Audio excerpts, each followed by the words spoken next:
It's been over a dozen years since the September 11th terror attacks. The American taxpayer has been bilked for trillions of dollars in an endless war on terror. Isn't it time that we find out the real perpetrators behind this attack? Stick around for Buzzsaw. Central Intelligence Agency. It was described by witnesses as...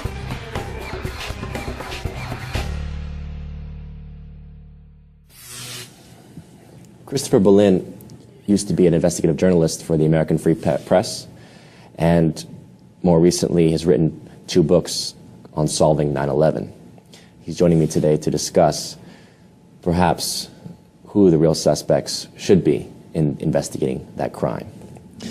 Christopher, thank you for joining us. Nice to be with you. To start out, I think we have to ask the basic question, which is, I get asked that as well.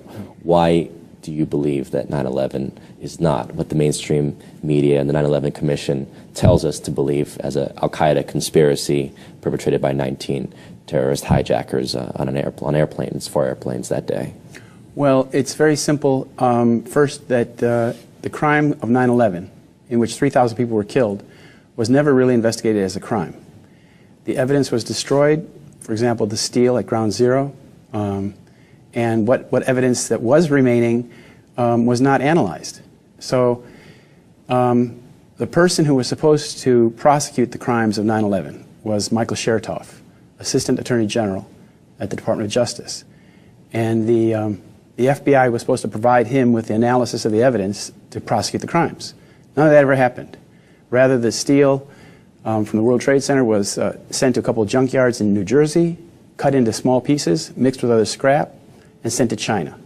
And it was sent to China at a time when the price of scrap steel was the lowest it had been in 50 years, which meant that just the cost of shipping it to China was eating up all their profit. So this was a crime in which the evidence was destroyed, and that was done because an analysis of the evidence would have proven early on what we now know, that the buildings were exploded, the buildings were demolished with explosions, and that the perpetrators were not the Arabs on the airplanes, but the buildings themselves were wired for destruction.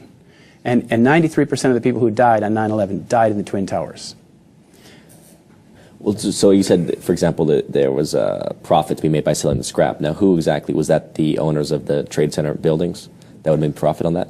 Well, they called it recycling. And at the time it was going on in 2001 and 2002, the New York media pretended not to understand basically the chain of custody of who was in control of the evidence. But the evidence was first and foremost under the control of the Department of Justice and their sub-agency, the FBI. And John Ashcroft was Attorney General. His assistant was Michael Chertoff, an Israeli national, by the way. And so these people failed in their official duties to prosecute the crimes because they failed in investigating the crime. There was no investigation. So when you talk about the 9/11 Commission report, or you talk about these building performance documents, these reports, these do not replace an official police investigation, a forensic investigation, which never happened. So the destruction of the evidence is itself a crime. And for that crime, you could hold John Ashcroft, Michael Chertoff, and of course George Bush and Dick Cheney accountable because they served beneath him, beneath the government. Mm-hmm. So now we start with that question, obviously, being, okay, if the people that are supposed to be investigating this are not properly investigating it, does that indicate then a level of collusion? Exactly. Now, my question then would be, at what point, I mean, you're at this point a journalist, at what point do you start to say things are not unfolding properly to my, to my understanding, to my knowledge, my awareness of how the world should work, that there's something else going on here, that there's perhaps a conspiracy at work? At what point does that come into your head? I understood that in the first week. I was in New York City on September 11th, early in the morning. I couldn't go to Washington, obviously, so we turned around and went back across Pennsylvania.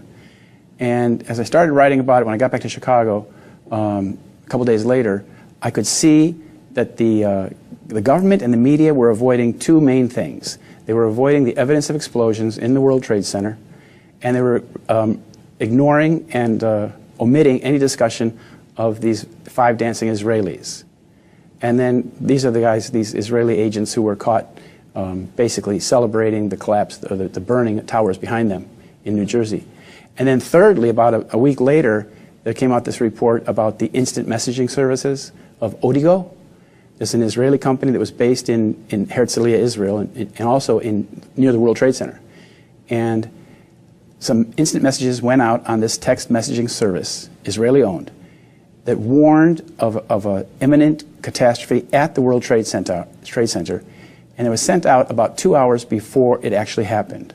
So like 6:45 local time, 6:30. But the thing is that the vice president of the company in Israel, Alex Diamandis, he told the media that the warnings were exact, precise to the minute, meaning that at 8:45, all hell is going to break loose at the World Trade Center. Don't go there. So those things in the first 2 weeks indicated to me that there was a cover-up, that we were being told a false narrative, we were being given a false narrative, and that those were the main issues that were being omitted from discussion. Right. But that question about the text message service, I mean, was that proven, or was, because obviously a lot of mainstream media says, oh, that was some, conspiracy rumor, anti-Semitic rumors that were spread about. No, that was printed in the New York Times, I think, and maybe in the Washington Post once, but then later in Haaretz in Israel. And like I said, the vice president of the company, Alex Diamandis, spoke to Haaretz, I believe it was, and said exactly what I just told you, that the warnings were precise to the minute. Yeah. Well, it's interesting. I've had Juval Aviv, for example, right, who was Mossad. He, formerly Mossad, he told me that he had been with George Bush briefing him, especially at that time period. He was briefing the president on a monthly basis, as he says. And he basically had briefed him a month in advance about precisely this type of attack unfolding. Now, his claim, of course, was that Bush didn't, heard it, really didn't take it seriously, or who knows what happened. I mean, he would say there was perhaps a shadow government at play. I won't speak for him. But the point being that intelligence services were aware of the plots taking place. Now, where do you think Mossad fits into this scheming of this event? Well, I use the term Mossad to refer to Israeli intelligence in general. But it's a loose use of the term, because an atrocity like 9/11 was planned. We now know it was planned decades in advance, and the first indications and projections, ideations of this idea came out, for example, in a movie by Arnon Milchan in 1978 called The Medusa Touch, with Richard Burton, in which the climactic scene is a 747 flying into the the Pan Am building, and then you find that at every point of the matrix, you find either an Israeli agent themselves or a Sayan, an American Jew who's working for the state of Israel. And what we're talking about is a very extreme bunch of people at the top of Israeli intelligence and Israeli military, like Netanyahu, who basically have a psychopathic version of the worldview. And you have to understand that in Israel, in 1976, I think it was, the Likud coalition came to power. When the Likud coalition came to power, it basically brought the terrorist gangs of the 1940s into the top of the government. And it was a very sad day in Israeli history, because it brought these former terrorists like Begin, Shamir, and of course Ariel Sharon into power. And these are people who only know the use of terrorism. That's their modus operandi. And so, when 2001 began, February, we had Ariel Sharon running Israel and George Bush running this country. It was a constellation made for disaster. I mean, we've had Paul Craig Roberts on this show, who was former assistant Treasury Secretary under Reagan, and he talks about the neocon faction. And he said, look, I mean, these neocons, who are obviously, a lot of whom are actually joint Israeli U.S. citizens, right? This bunch were basically being, they were imprisoned for their crimes during the Iran-Contra era under the first Bush, right? When Bush was running that operation as vice president, and then as president, he was able to pardon a lot of these guys, right? Guys like Poindexter and Abrams. But the point being that this same crew that's running operations in the 80s is now all of a sudden given another carte blanche access to the presidency through Bush Jr. Part 2. Precisely. And Ariel Sharon was the Israeli defense minister when they invaded Lebanon in 1982. And the atrocity of the massacre in Sabra and Shatila was blamed on him by a commission in Israel, the Kahana Commission. And the Kahana Commission recommended that he lose his portfolio as Minister of Defense, which was taken away. And they also recommended that he never serve in an Israeli government again. But in 2001, he was elected. And, you know, we saw what Ariel Sharon was all about when he went up on the Temple Dome with a bunch of soldiers and basically started an intifada. He started an uprising all by himself. Because this is a man who thrives on terrorism and tension and war. And that's basically that's who's been running Israel since 1976, basically, is these people. And, you know, Menachem Begin, who was the founder of the Likud party, who took Israel into the war in Lebanon, was also the person who bombed the King David Hotel in July 1946. And that's very similar to 9/11 because the reason they bombed the King David Hotel is because it was British headquarters in Mandate, Palestine. And the British had gone out on an operation and collected a lot of evidence and previous to that. And they had information that would have hanged the leaders of the Yishuv, the leaders of the Jewish community in Palestine, the Zionist Committee. And even the Jewish Agency was implicated in the evidence. So they had to destroy the King David Hotel in order to destroy the evidence. Right. And they have the same thing on 9/11. You have the destruction, for example, of Building 6, the Customs House, where the vault down below the building, where all the evidence from the Enron crime and the WorldCom and various gold financial scandals and just all kinds of things like that, big crimes that were being investigated by the federal government, that evidence was carted off the night before. As we know from Kurt Sonnenfeld, who was a videographer for FEMA, the vault was empty. And Building 6 has a giant crater in the middle of it. It's an 8-story building, but it has a giant crater that goes down to the sub-basement level. And the New York Fire Department was trying to fight that fire and contain that fire before the towers even fell. So you see, when you talk about 9/11, you're talking about a crime within a crime within a crime. Very much like those Russian Matryoshka dolls, where you open up the doll, there's another doll inside, another doll. It's the same way. There's layers of deception, and there's crimes within crimes. So you mentioned, obviously, this film, you know, that was Milchan produced.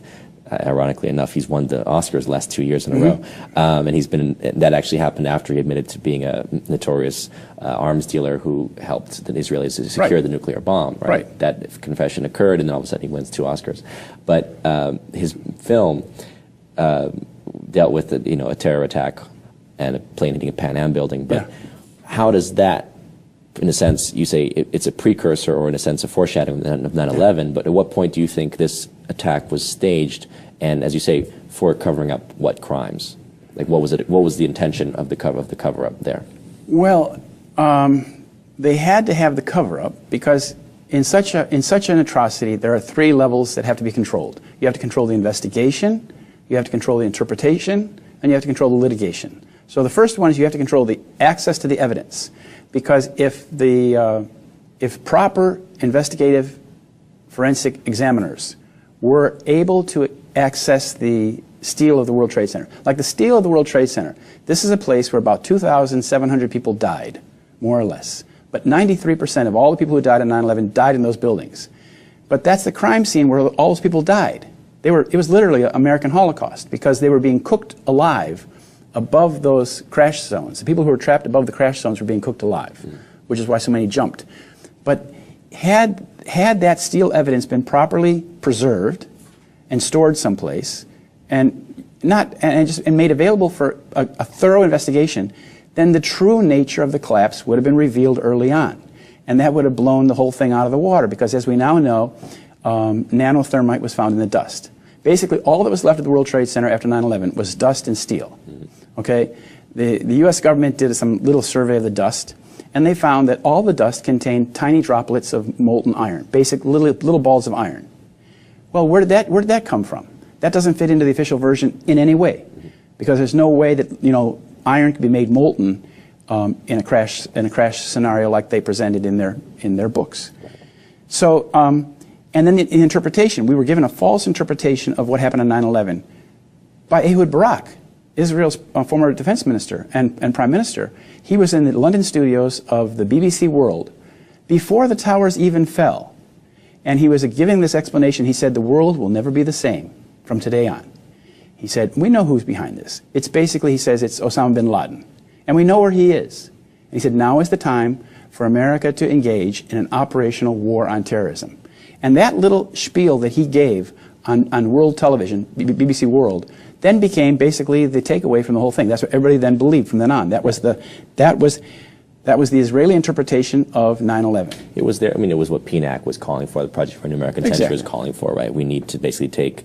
We have to basically take onus of becoming the modern empire to secure the world. The world's policemen. We need a real Pearl Harbor, a new Pearl Harbor, to justify it. Precisely. I mean, that's obviously the narrative of the war on terror. But for you saying going back, for let's say a decade or two, in terms of the motivation for this target, for these buildings, because again, we can say like, yes, destroying the World Trade Center has triggered the war on terror to the present day, where we're concerned about ISIS terrorists that have only cropped up because of the war in Iraq and against Syria, and you name it. Like, we're just in endless wars now.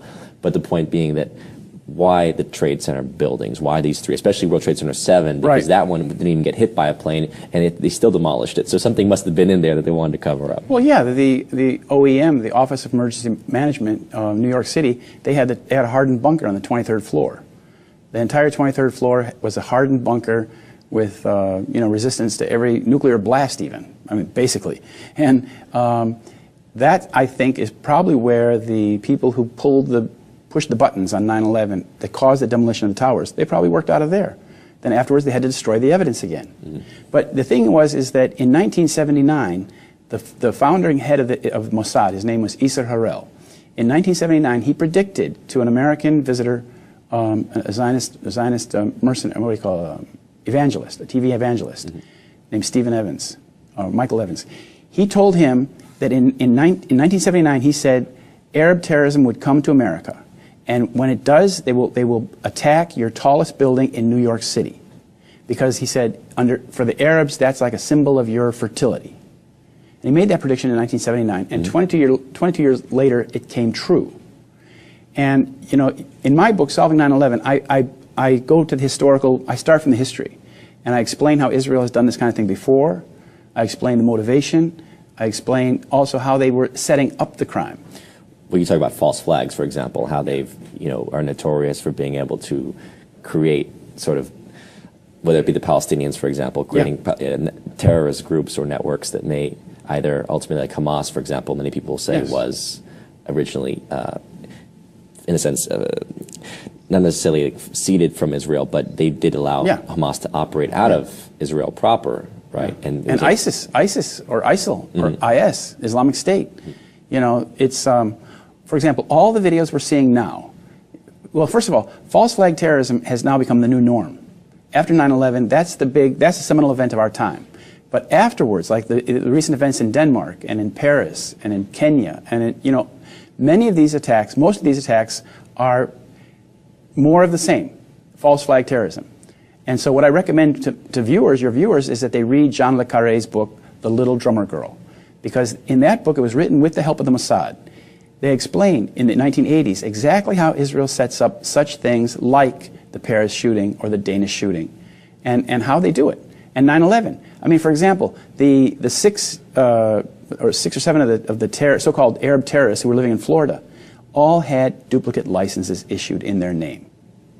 You see? So somebody else was going around town leaving a trail in their name. And that's what Little Drummer Girl is all about, how they do that kind of thing. And because, now, when we see Islamic State committing atrocities week after week, day after day, what's interesting to note is that all of the videos, the video evidence, is coming out of one little Israeli website called Site Intelligence Group. I think it's based in McLean, Virginia. And the woman who runs it is named Rita Katz. And she was on CNN when the second American beheading video was shown on TV. She told on CNN, she explained that it just so happens that we aired this film before the group aired the film because we had a copy beforehand. Well, how did they have a copy beforehand? Good question. So where do the Saudis fit into this? Because, I mean, apparently, according to the 28 missing pages for the 9/11 Commission, there's Saudi financing that's going into the operation. Where would they fit into the 9/11 operation? Well, with all due respect for the Saudis, I would have to say they're kind of like useful idiots. They've been played. They may also be, of course, willing to go along with some of these things because I don't think they would oppose. I don't think the Wahhabist mentality would really object to the use of terrorism to right, spread their ideology. they are supporting, as we know, they are supporting Islamic State. They are supporting these mercenaries and these rebels that are fighting in Syria. Going back to the Taliban in the 80s, right? Yeah, and they are, you know, they're dead set against Iran and Hezbollah and the Shiites. So, you know, but the Saudis, when you talk about those 28 pages, I don't know what those 28 pages say, but when they talk about Saudi involvement in 9/11, that is not consistent with all of the information that I have found, is that at the architectural level of this crime and the managerial level of this crime, the people who ran it, thought about it, conceived it, and then managed it, they're all Zionists, not Saudis. So, as I said, the Saudis were probably played or used or just useful idiots who were able to, you know, be snookered into a position where they look indictable. Right. Like they look culpable.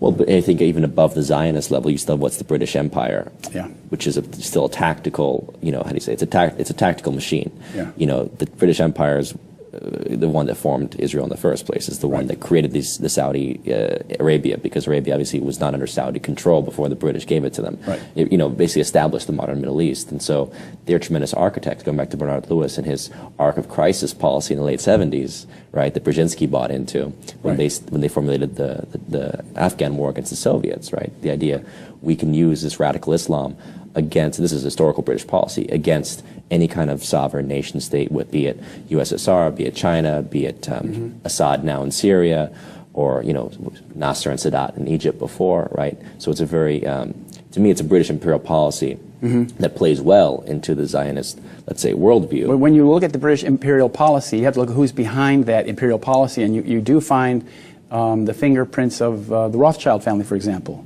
The Balfour Declaration, which created the state of Palestine, it was basically like the birth certificate for the nation in 1917, was addressed to Lord Rothschild. Yes. And you know, the Rothschilds, they had their own interest there. They wanted to create this Jewish state. They wanted to protect the Suez Canal, which they had invested in and owned. But it's when we talk about the British Empire, who exactly are we talking about? That's what I'm pointing out. You know, because you know, the British have been snookered in the same way that we've been snookered into wars in the Middle East that are not in our national interest, and it's not in Britain's national interest either. Well, again, that's the problem with empire. You lose your national interest when you become an empire, right? That's the whole point, is that you get caught up in these games that really destroy your nation, your industrial policies, for example, that might raise your working class. That all gets destroyed in the process of building. But you have to look at who is the brain behind the empire. Like, for example, now we have this Ukraine crisis. Well, how do we get in this Ukraine crisis? We got into it because of the actions of Nuland, Victoria Nuland. She's married to Mr. Robert Kagan. Who brought us the war in Iraq, basically. The PNAC document you referred to that said that the United States should invade and occupy Iraq whether Saddam Hussein is on the throne or not.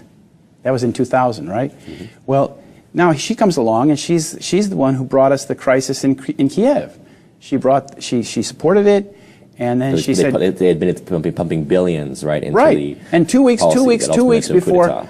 before the government was overthrown, the elected government was overthrown, she was already naming who would be the prime minister.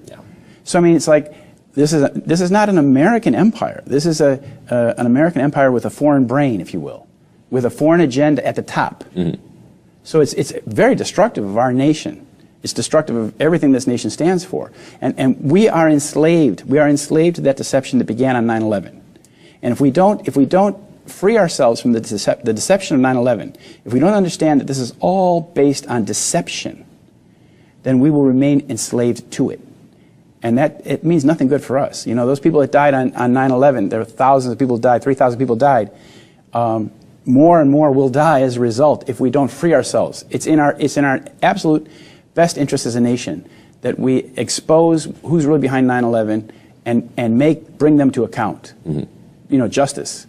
And I'm encouraged by the fact that Minister Farrakhan in Chicago, Nation of Islam, has started speaking out about, you know, the Israeli role in 9/11, because he's the first high-profile religious leader to talk about it.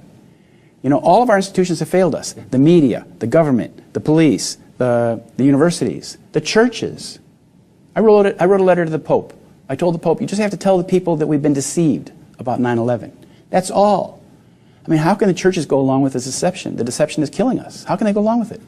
Well, I would argue that don't forget that the Catholic Church also has a tremendous role and influence, because Israel itself sits where the Crusader kingdom used to sit. Yeah. So to me, actually, a lot of this policy is being foisted by a much older empire, which is called the Roman Catholic Empire. Mm-hmm. You know, and again, I don't look at it like a Zionist influence over the British. I think the British have a much older game that they play, and they've Mm-hmm. used Zionism as one of their tools, just like they've used fanatical Islam, just like Mm-hmm. they've used, you know, our war parties. It's like, again, it's a game as old as empire. Yeah. But to get back to the real Sure. motivation behind 9/11, in terms of the towers. Yeah. So the target, again, being what exactly do you think in those three towers? Because we know, for example, that, you know, Euro Brokers and Marsh McLennan were two of the companies that lost over 500 people Right. out of 3,000 people dying. Right. To lose that number of employees indicates perhaps those were the marks Yeah. and the targets. But why?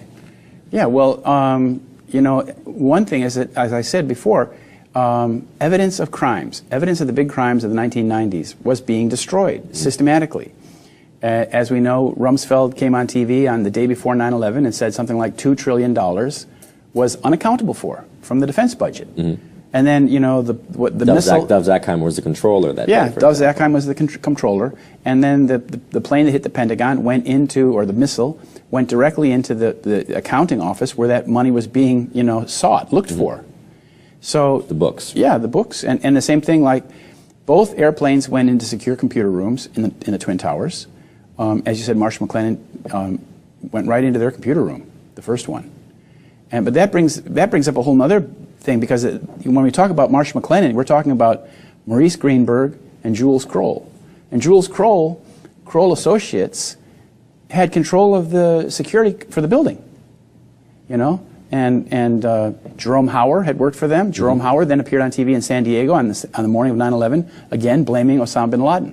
Right, like the script was already written. The script was written, absolutely. Yeah. And when Philip Zelikow then was executive director of the 9/11 Commission report, he came to the beginning of the planning sessions with the myth already written out.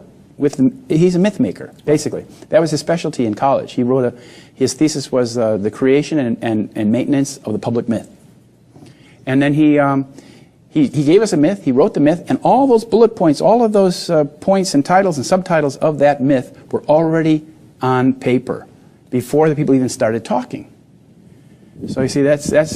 So you mentioned Maurice Greenberg, who's AIG, right? And AIG Yes. people know from the financial debacle in 2008.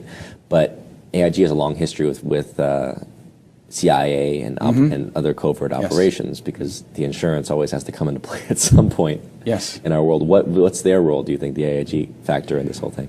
Well, it's not so much AIG. I don't know. It's more Maurice Greenberg. Maurice Greenberg is a very big supporter of the State of Israel, and as Jules Kroll is, and you know, we saw in 2008 AIG received $180 billion bailout from his AIG were insuring basically Goldman Sachs and Bank of America. So the money went to AIG and then to Goldman Sachs and Bank of America. But the thing is that, you know, the secure computer room of both Fuji Bank in the South Tower and Marsh McLennan in the North Tower, these computer rooms played a role. They were obviously, from the picture, you know, behind you, you can see that the computer rooms basically exploded and left a huge, big, giant trail of white smoke. Well, that does not fit with burning kerosene. That is evidence of thermite. And so, my book, 9/11, I look at the history of Israeli false flag terrorism, the history of Israeli attacks on American and British targets, and then the crime itself, and the setting up of the crime, and then the cover-up of the crime. Right. The cover-up is the ongoing crime. You see, 9/11 is an ongoing crime. The crime happened on September 11, 2001. But ever since then, they've been maintaining this web of deception around it and basing policy on that deception. Oh, I mean, that's the one thing that they've done very well, obviously, is by once you stage an event, as you say, a false flag terror event, you have to immediately declare war. Because by diverting the attention to the other enemy, you never have time to stop and actually assess the original crime to say, wait a minute, this was a false flag from the beginning. Precisely. And why did Bush and Cheney not commission a blue ribbon investigation panel on day one? That is their crime. You know, they should have started investigating this if it were truly a crime that we didn't know who did it, and we had no part of, or our government had no part of it. Then they would have begun the investigation that day. Right. And they would have pulled out all the stops and found out who was behind this and what happened. Yeah. But the fact that they didn't do that indicates that it was a cover-up from the very beginning. You talked to Andreas von Bülow in Yeah. writing this book. Now describe a little bit just of who he is and what Yeah. his conclusion was. Well, he was, I was writing these articles in my little home in Schaumburg, Illinois, in September, October, and November of 2001, as the country was going to war. And I saw that the government and the media were giving us this really false narrative, and all the evidence that contradicted that was being swept under the table. And they're going to war on that. And I said, how safe can it be for me to be here? So we went to Germany. I transferred and started working as a foreign correspondent in Germany after Thanksgiving in 2001. And the first person I met in Germany was basically Andreas von Bülow. I met him at his house. And he was the former German parliamentarian who was in charge of the budgets for the intelligence agencies in Germany. And I spoke to three people like him. And they all told me that it looked like a Hollywood deception. They couldn't understand why a blue ribbon investigation wasn't happening. And Andreas von Bülow explained to me that in this kind of operation, there's an architectural level, a managerial level, and a working level. And the working level is part of the deception. So like the 19 Arabs, for example, who were on the planes or not on the planes, whatever, the false trail of these 19 Arabs, that is the one part of the deception. But the managerial level, you would find people like Alvin K. Hellerstein, the judge in New York, who oversaw the tort litigation, in which all 3,000 cases were settled out of court. There will never be a 9/11 trial. All the victims' families were settled out of court. Even the 100 families that held out for a trial, they were all settled out of court. Right. And of course, Michael Chertoff, he's the head cop. How do you sue the head cop? But in any case, he was the guy who was supposed to prosecute the crime. There was no 9/11 trial. There never will be. Right. Because if there were a trial, there would be legal discovery. And we could ask questions like, how did these guys get on the plane? Did they get on the plane? Let's see the videos, et cetera, et cetera. What happened to the Pentagon video? Yeah, yeah. Well, I think I have to urge people to read your book. I think that there's much more information in there, but this is a good place to leave it. And you know, I know that you're out of the country now because of some of the intimidation you face as a result of your research. Malicious prosecution. I was attacked by undercover police at my house and then maliciously prosecuted. And but the reason we left is because there simply wasn't enough support for 9/11 truth at that time. Right. But now there is. It's growing. And people are realizing that we are still stuck in this deception. Yes. And if we don't free ourselves from it, the future will be grimmer than the past. It'll be worse. I think it's becoming more and more apparent that this game goes on until people can actually just, call a spade, right, and stop buying the BS. Right. Well, thank you very much. Thank you for joining us, Christopher. Appreciate it. Well, there you have it, folks. A little slice into 9/11 reality. Let's hope that you check out Solving 9/11 and start to realize that the events of that day were not as they appeared on the TV screen. That was a tremendous magic trick that was played so that we can be in this endless war of continuous militarization of not only abroad, but also domestically. And it will carry on until we start to actually call out the criminals, the real terrorists that perpetrated it. This is Sean Stone signing off.